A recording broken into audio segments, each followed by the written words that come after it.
بسم اللہ الرحمن الرحیم۔ حضرت علی رضی اللہ نے ایک شاگرد سے فرمایا کہ میں تمہیں اپنا اور فاطمہ رضی اللہ کا، جو حضور صلی اللہ علیہ وسلم کی سب سے زیادہ لاڈلی بیٹی تھی، قصہ سناؤں؟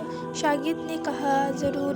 فرمایا کہ وہ اپنے ہاتھ سے چکی پیستی تھی، جس کی وجہ سے ہاتھ میں نشان پڑ گئے تھے، اور خود پانی کی مشک بھر کر لاتی تھی، جس کی وجہ سے سینے پر مشک کی رسی کے نشان پڑ گئے تھے، اور گھر کی جھاڑو وغیرہ بھی خود ہی دیتی تھی، جس کی وجہ سے تمام کپڑے میلے کچیلے رہتے تھے۔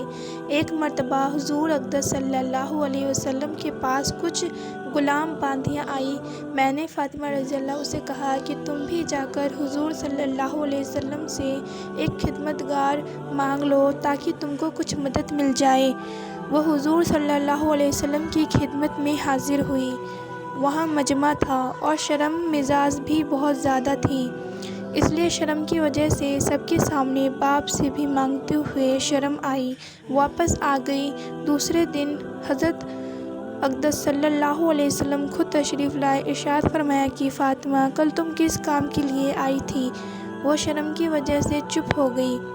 میں نے عرض کیا یا رسول اللہ، ان کی یہ حالت ہے کہ چکی کی وجہ سے ہاتھوں میں گڈھے پڑ گئے اور مشق کی وجہ سے سینے پر رسی کے نشان ہو گئے۔ ہر وقت کے کاروبار کی وجہ سے کپڑے میلے رہتے ہیں۔ میں نے ان سے کل کہا تھا کہ آپ کے پاس خادم آئے ہوئے ہیں، یہ ایک بھی آپ بھی مانگ لیں، اس لیے گئی تھی۔ بعض روایت میں آیا ہے کہ حضرت فاطمہ رضی اللہ نے عرض کیا یا رسول اللہ، میرے اور علی کے پاس ایک ہی بستر ہے اور وہ بھی مینڈی کی کھال ہے، رات کو اس کو بچھا کر سو جاتے ہیں، صبح اسی پر گھاس دانہ ڈال کر اونٹ کو کھلاتے ہیں۔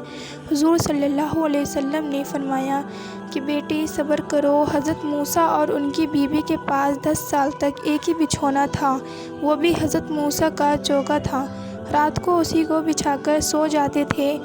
تو بیٹی تقویٰ حاصل کر اور اللہ سے ڈر اور اپنے پروردگار کا فریضہ ادا کرتی رہ، اور گھر کے کاروبار کو انجام دیتی رہ، اور جب سونے کے واسطے لیٹا کرے تو سبحان اللہ 33 مرتبہ، الحمدللہ 33 مرتبہ اور اللہ اکبر 34 مرتبہ پڑھ لیا کر، یہ خادم سے زیادہ اچھی چیز ہے۔ حضرت فاطمہ رضی اللہ نے عرض کیا، میں اللہ سے اور اس کے رسول سے راضی ہوں، یعنی جو اللہ کی اور اس کے رسول کی رضا میرے بارے میں ہو مجھے باخوشی منظور ہے۔ یہ تھی زندگی دو جہاں کے بادشاہ کی بیٹی کی۔